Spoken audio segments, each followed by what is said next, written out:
Okay, welcome to the Falling for Learning podcast. This is episode 91.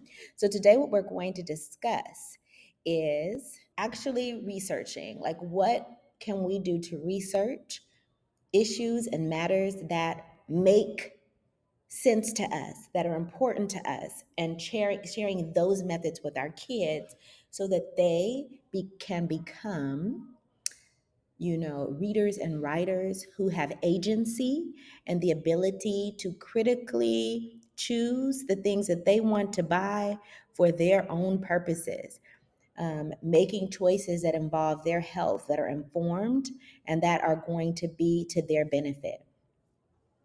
So this is a research guide, but this is also some little selfish stuff too, right? Stay tuned. Hi, thank you so much for joining the Falling for Learning podcast. We have this podcast to help parents and caregivers with having the resources, strategies, and tools needed to make sure that their children are on track for learning and to stay on track for success.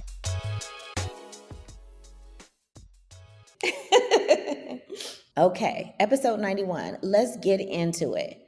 Now, I don't know if you know, but I have been wearing braids, braid extensions for many, many years in my life. Have them in right now. They're twisted this time. Anyway, so I started seeing news reports and about all of the dangers associated with this type of hair, and I needed to actually investigate it for myself. Okay, so in addition to talking about the research methods, we're going to be discussing the credibility of sources, analyzing sources, and all of that. And again, the job for you, parents, educators, kids who are watching, you need to be transferring these methods to your own research, topics that are interesting to you, that ignite your passion, that really are issues that you're facing, decisions that you need to make in your own life. Okay. So this is my topic, but I am not advocating for you to go for this topic. I am 100% advocating that you go for the topic of your choice. Okay, so here we go. This is a news report that clued me into the Consumer Report investigation about synthetic braiding hair, okay, and the dangers of it. So after watching this news report, I wanted to read this Consumer Report investigation and do my own information as well, my own deep dive into the situation. So, this is very key that you are finding sources, and this is why this is a reputable source. This is a news report from the news. It is a balanced news source. Of course, humans are not unbiased, humans are biased, but it's a balanced news source, okay? It was reporting about a particular research paper that came out from Consumer Reports. It gave us where they got the information from, and I could go and read it myself. So, when we're talking about sources, we need to talk about reputable sources. Is this source reputable, right? And how do you know if something's reputable or not? Very clear. They have some skin in the game. Skin in the game comes in the form of their reputation. If they're reporting negative things, not just negative, sorry, inaccurate things, then things that are not true, they can definitely be put in the situation where they are discredited and people would stop watching them. They have something to lose. That is what skin in the game is. They also could lose money from sponsors. People do not want to advertise or pay for a commercial to be ran on a website, a news source that is not reputable, that is making up things, right? That has a bad reputation because they're untrustworthy. Obviously, no one wants to hear from them. Let's do the next thing. So I first was looking into understanding synthetic hair composition, right? So it is plastic-based material. My husband was like, duh, which I thought was, what do you mean, duh? right? So the duh part, he was saying, well, of course it has carcinogens. Now, for those of you who don't know, carcinogens, okay, the report got into carcinogens. Carcinogens are cancer-causing agents. They're known to cause cancer, right? So my husband was like, duh, because it's made of plastic. And actually, I have been wearing, synthetic braid hair for so long. I actually never thought about what it's made of and didn't worry about it because I've been using it since I was a little kid. It's something I didn't question in my life. And so that's again about becoming educated, starting to question your environment, things around you, what makes sense, what doesn't make sense, what are practices that we do that are healing, what are practices that we do that we need to disrupt. Okay, so this is why we learn to read and write, not just to get a grade from a teacher, but so that we could have our own liberation, that we could have our own authentic and original thought processes, okay? And have the tools and skills to do so. So we know now that, which I wasn't paying attention to, wasn't even concerned about, wasn't even thinking about, that there's chemical treatments that are on this plastic type of hair, and they add it for shine, different textures, and even for heat resistance. Some hidden dangers are that the carcinogens can be absorbed into your scalp. They could even be inhaled. And in addition to that, when you dip braids, which these braids aren't dipped that I'm wearing with the twist, but even dipping it into boiling hot water can help to even activate it further or to release those toxins into the air. So lots of issues, right? Now, I personally have not had an issue where, or at least I haven't noticed an issue, haven't taken note of an issue where my scalp was having major problems or anything like that. So I don't know, but I know if it's a carcinogen, that's something you're not even really seeing or touching until maybe it's developed in your body. So it's something that we really have to be careful with. Now, let me take a step back, okay? This started with just a very regular Google search, right? Consumer Reports investigation on synthetic hair. And this is when I was able to find information. Now, I want to bring, attention to the first part here. You see that this says sponsored. There's also things that come up now that are AI, right? It just AI generates an answer for me. Usually when I'm on my phone, AI generates it. Here's the problem. Sponsored content is paid content, right? It's paid. Paid means that it has some bias. They're trying to make money off of it. So you need to be careful. Now, notice that this source is actually the consumerreports.org itself. So you kind of have to take that with a grain of salt. And notice that I did go to the Consumer Reports myself, but that is not the only place that I went to find information about this. So it's important for you to look at your sources, see if it's sponsored, and then you need to scroll down to get to things that are not sponsored. Is it a YouTube video just by a random YouTube person? Now, I'm kind of a random YouTube person in some ways. However, I come with a resume. Right, I'm letting you know that I am a career educator. I have a master's in writing and professional writing, so I can give you information about writing. I have expertise in writing. I'm a national board certified teacher. So I come with receipts, baby. Anyway, you don't always know who you're talking to or who's talking to you when you're talking about YouTube or something like that. Okay. So even though they may be monetized or whatever, it just might be their audience is okay with the foolishness. So again, you have to be careful about who you are listening to when it comes to YouTube and all of that. Do they have receipts, or do they have some reputation, some expertise in that area, or are they just someone who talks loud? And a lot of times, people, and many people are loud and wrong, right? Is that it? They're just loud and wrong. If that's the case, you need to know. So here we go. The FDA So here's the consumer report. I clicked on it. I found that there's a petition that you could sign. Again, research into action.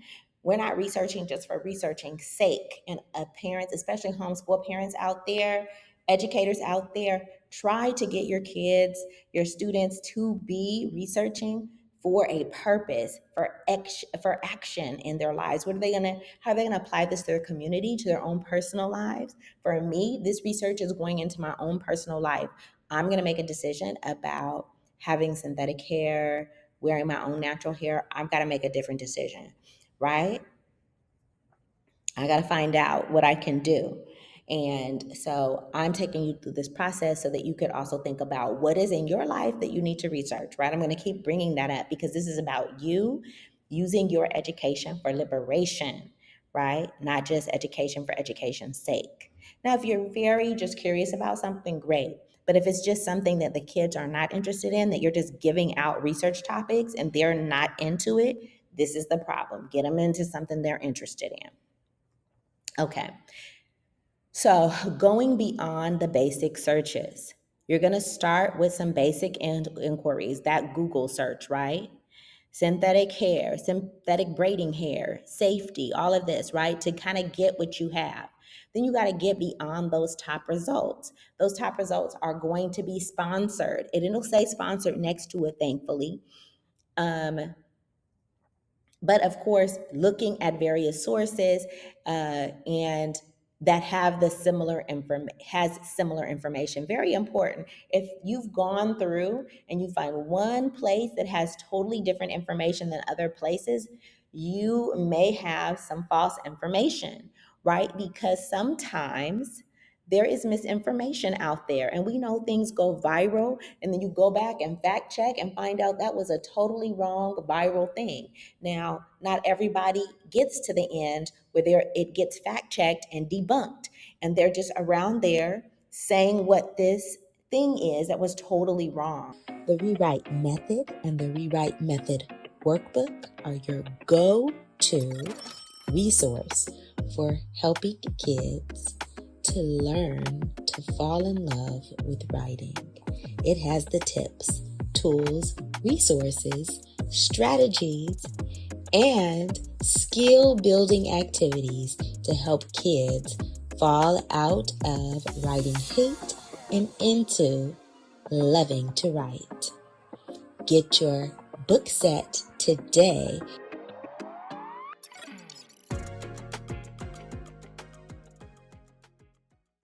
Again, so make sure you cross verify the information, see that it's reputable, that it's not just sponsored or biased information, and that you could find it in multiple places. Okay? Effective research requires patience and critical thinking. Some things just don't make sense, but we're just sitting here agreeing with it. So, again, a lot of goes into it. So let's get more into how you evaluate source credibility. Now, there are some scientific journals and studies. Those are at the top. They're peer reviewed, they have rigorous methodology, they're connected to a university with high esteem and a good, solid reputation. That's the top of it. So, established news and consumer organizations are at the top. We have Consumer Reports, we have major news outlets with fact checking. So, we know there's some credibility there. It's believable, it's solid, we can trust it. So, third tier, we're thinking about educational and government sources, university publications, the FDA, right? That's the Federal Drug Administration, the CDC, the Center for Disease Control, these different guidelines that the government puts out. Depending on your political ideology, you might now or in the past have been looking at some of the government information in a different way, in a different lens. Now, we know America for sure, the basis of it is consumerism, right? So take a moment to think about that. Think about if information is kept secret or whatever. So again, be critical. Don't just believe everything that you read. Again, cross-reference your your cross-reference your sources. Okay, source is what I'm trying to say. Then there's industry sources. Now, let me give you a little step further. You want to look at the industries in the United States, then you want to go a step further because let me just tell you, in other countries, they have different guidelines than we do. And sometimes that consumerism beats out. And sometimes the industry is being financed by someone, right? So you've heard of the Philip Morris situation with the smoking and the cigarettes. When they put that stuff, that some of that research was being funded by the actual cigarette companies, and certain stuff didn't come out the way it was supposed to. So again, look at other countries too to see if they're saying something else, because sometimes other countries are more, could be less or more protective of their members of society. So say that is what it is. You kind of have to take that, you have to find out for yourself, do your research. So social media and video content is just at the lowest level, right? Because anyone can pick up a camera, can start a YouTube channel, and they may not have any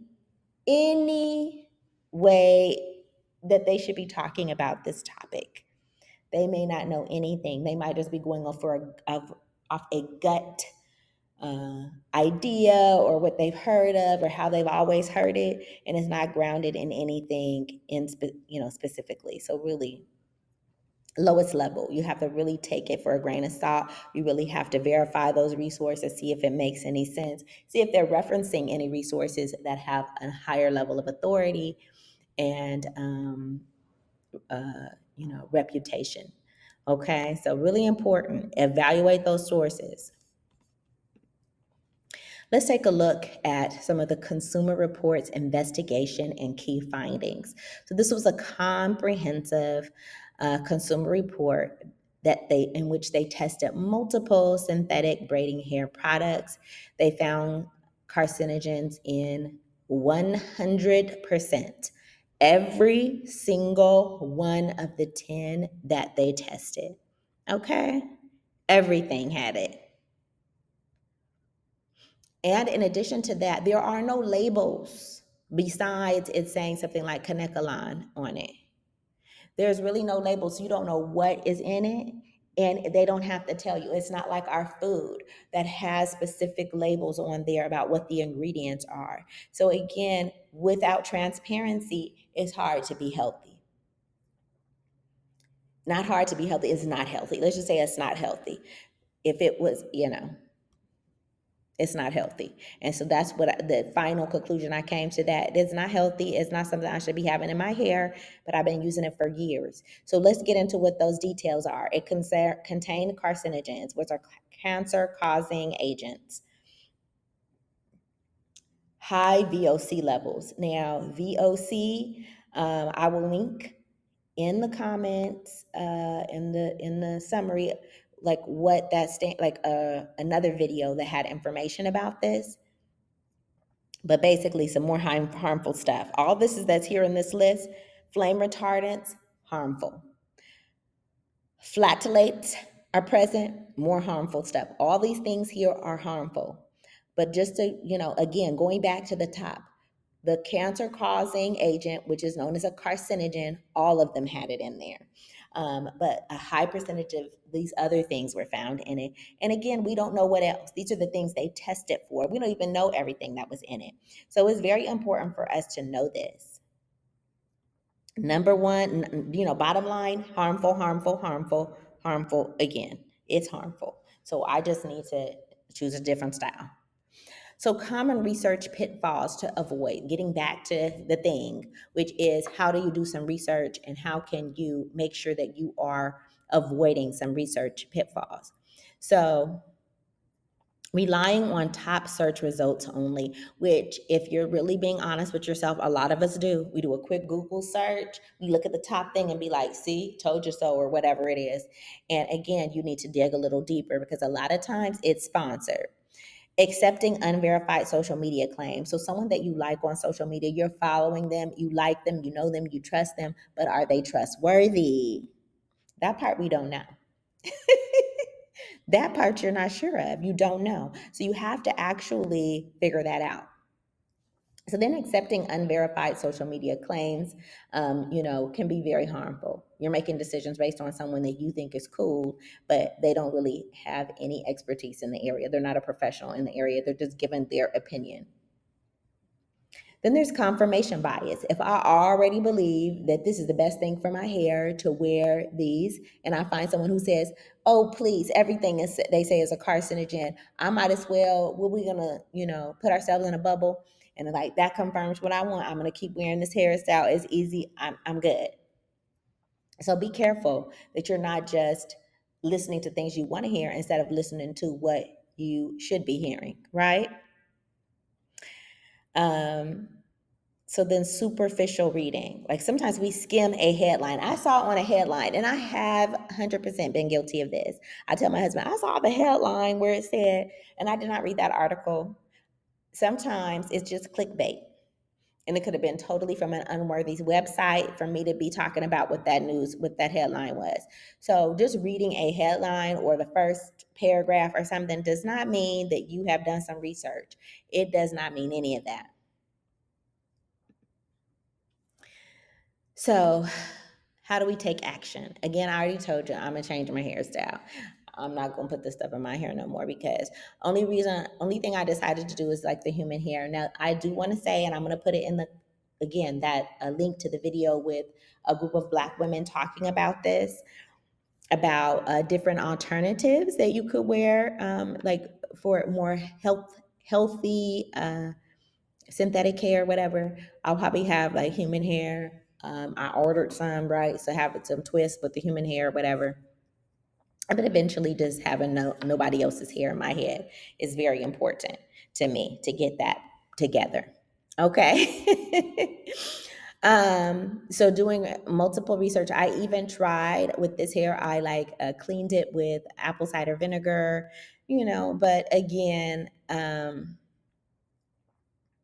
as I did my research, if the basis of what it's made from, synthetic fibers that have all these chemicals in it, just washing it with something is not going to work when it actually what it's made from is the problem, not what is coating the hairs. Okay, so it doesn't make any sense. Um, so, changing your buying habits, signing petitions to get things to happen differently, and then sharing the information with everyone. So, I'm telling you the research that I found or what I'm going to do differently. You got to make a choice for yourself about what you want to do, especially if some of you are from families with, you know, let's just say an epidemic of cancer in your family. There are some families out there. So, be careful. Um, and so, again, the reason why I went through this is because we could talk about building lifelong research skills, applying our critical thinking, developing our source literacy, that I'm not just believing it because it's written down. And I hear kids and people say all the time, I saw it on the internet. We don't know which website, we don't know which personality that was on the internet that we heard, where we got that from. But because it was in writing somewhere, it must be true. Is such a problem that people have gone through in their lives. And then practice information synthesis. Again, getting it from multiple sources and verifying your sources and actually talking to hear what other people from another point of view have to say, so that you can just open your mind and make informed decisions for yourself. Okay. I feel healthy today. I'm going to be doing some, getting some health checkups and everything. But I have been having skin problems. I've been having skin problems before I was using, I just had my own hair in. So I can't say that it was because of that. But I'm sure it didn't help once I put it in. So again, I just put it on because I'm really working on my book. I'm right now at doing a teacher research right now. I'm a teacher consultant with the UCLA Writing Project, and I'm doing research today. And I'm on the campus of San Jose State University, and I will be putting some more pictures on the gram of what I'm doing today, and then interviewing other teacher consultants that I work with as well. But again, make sure you are doing something today that your future children will thank you for, but really, most importantly, gives you a competitive advantage. You're doing things that are going to give your child a competitive advantage by listening to the Falling for Learning podcast and putting that research into action. Enjoy your Saturday. Thanks again for supporting the Falling for Learning podcast. New episodes go live every Saturday at 5 p.m. You can watch us on youtube.com at Falling for Learning or listen on all major podcast platforms such as Apple, Google, Audible, Spotify, and much more. For more resources, visit fallinginlovewithlearning.com. We really appreciate you. Have a wonderful week.